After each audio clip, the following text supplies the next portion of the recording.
Well guys, it's official. Apple has now launched a yellow iPhone 14 and 14 Plus. This comes off the back of rumors that have been circulating for quite a number of days now that Apple's annual tradition of a spring color is going to continue. However, I was surprised to see that we didn't get any new color option on the 14 Pro and the 14 Pro Max. You might remember last year in March when I sort of leaked the entire March event, one of those leaks was a green iPhone 13, but what I didn't anticipate was a green iPhone 13 Pro and Pro Max as well.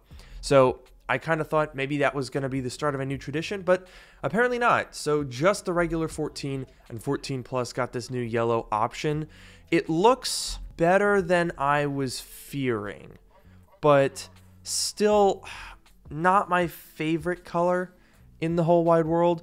It's definitely fun and vibrant, and it's not too pale. Now, alongside the new color, Apple also launched new color options for the silicone clear cases. You can see they've got this bright, vibrant yellow one, which honestly looks a little bit weird on the purple iPhone 14 Pro, but what are you gonna do? For some reason, they make the spring color available in case form, but not in phone form. So I can't really complain, but let's be honest, I'm not going to advise you guys to buy this thing. It's March of 2023, the year that we're expecting somewhat of an iPhone redesign, and at the very least, moving to USB-C, getting the dynamic island on the regular iPhone 15. Now is not the time to be buying an iPhone 14. In fact, just earlier today, we got this alleged real-world iPhone 15 chassis image, which shows a feature that has been somewhat controversial but leaked over the last couple of days and weeks, and that is that the buttons on the iPhone 15 Pro and Pro Max will not actually be physical buttons, but will be effectively what Apple uses for the Force Touch trackpad or the home button on the iPhone 8 and SE. Essentially a solid state button that triggers a haptic feedback when you press it. Now, there are some obvious benefits to this, the big two being reliability, because it's not a physical button, it can't get jammed up or broken, and the other one being waterproofness, because when you have an actual button, it obviously has to have a mechanism inside the device that's going boop, boop, boop, pushing the button all the time. So you have to make sure that that's all sealed. But with a solid state button, just like with the home button, it's a lot easier because you don't have a physical place for moisture to ingress into the case. So those, I think, are fair enough reasons to move to this, but unfortunately the other rumor that we've seen is that that also means losing the mute switch, and it might become more of like a gesture, like you press and hold the volume buttons, which are supposedly going to be one big button. So I don't know. It's going to be dependent heavily on how Apple pulls this off, but not necessarily a major leak. But you know what else interests me? Today's video sponsor, CaseCoo. I've got the Magic Stand case here in purple on my iPhone 14 Pro Max, and I have to say this case is really, really innovative. It features a flush-mounted MagSafe charger for all the convenience that you would expect, but it also flips out and forms a kickstand, allowing you to prop your phone up in portrait and landscape orientation. This means that you get the convenience of MagSafe while also having the convenience of a kickstand case, which is a really big feature that a lot of people look for. Usually those two are mutually exclusive. The Magic Stand case also comes in a wide variety of colors to complement the factory finishes on the iPhone 14 series. So if you want to learn more, check out the link in the description below and you can save 10% off your order. And now let's get back to the video. But what's on my mind right now is a lot bigger than solid state volume buttons and a new yellow iPhone.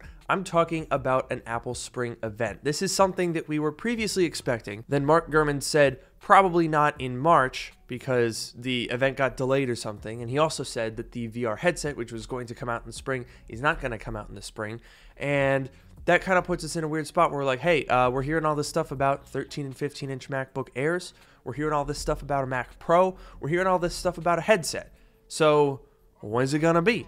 Because personally, I don't know about you, but I feel like if Apple were to launch the M3 chip in a new 15-inch MacBook Air with the new VR headset and, toss in a Mac Pro all at WWDC, that's a bit much. Now, Mark Gurman, who previously was the one that said that there's not going to be a March event, did shed some light on this, and just a couple days ago is claiming that Apple might kick off the M3 launch with 13 and 15-inch MacBook Airs by WWDC.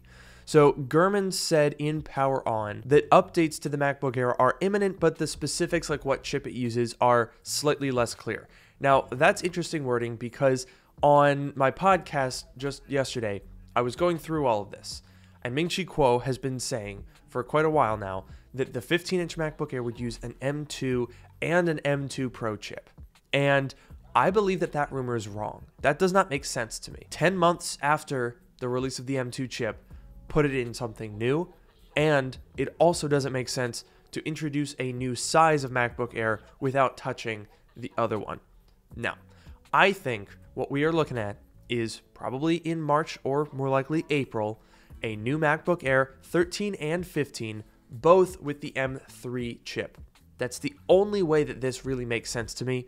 If they were going to do a 15-inch MacBook Air with an M2 chip, then at that point, they might as well just wait. Because M3 is so close, even if it's not this summer, even if it's September, I would see them just waiting until September. But you know what that means, don't you? That means that we are potentially, a month or two away from getting the M3 chip on 3nm process. Now remember, TSMC, they've been building these chips since about December. And we also know that since then, Apple has procured the entire first run of 3nm chips. Like, they started making them and Apple just went, all of this is ours. And I cannot imagine it would be for anything other than this M3 MacBook Air, as well as an updated M3 iMac. This is another one from Mark Gurman, who says that it is in final stages of development and should launch fairly darn soon. Now that makes sense, again, because all they're gonna do is take out the M1 chip, put in the M3 chip. Bada bing, bada boom, you're done. You got yourself a new MacBook Air with a new size and a refreshed iMac. That is enough for the launch of a new chip, especially one that is still just beginning to be produced. Now, it's being reported that since December, yields are much better than expected, which will allow TSMC to ramp up to 45,000 wafers a month by March. Convenient. Let's say, for the sake of argument, that Apple has been building 15 and 13-inch MacBook Airs and 24-inch iMacs since December. Obviously, they're not at 45,000 wafers a month yet, but December, January, February, and now March, with each of those having an increasing amount of wafers being produced, have an event in April, there's another month, launch it at the end of April or even in May, there's another month.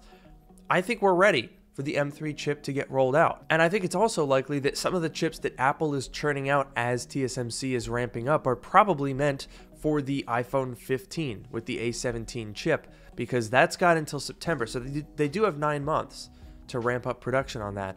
But with a new process that's just beginning, I imagine they are buying up that factory time as much as they possibly can. So all of a sudden, things are making a lot of sense. I think we are probably going to get an Apple event in the next 2 months. Whether it's, imminent, as in could be 2 weeks from now, or whether it's a month and a half from now, that remains to be seen. But I think we are going to get one. At the very least, Apple would do a press release, though I don't see them doing a press release for M3 in the same way that there's no way they would do a press release for the VR headset, which is why I think it's coming at WWDC. Anyway, a lot to think about. Thank you guys so much for watching this video. Let me know your thoughts in the comments below, and I will see you in the next one.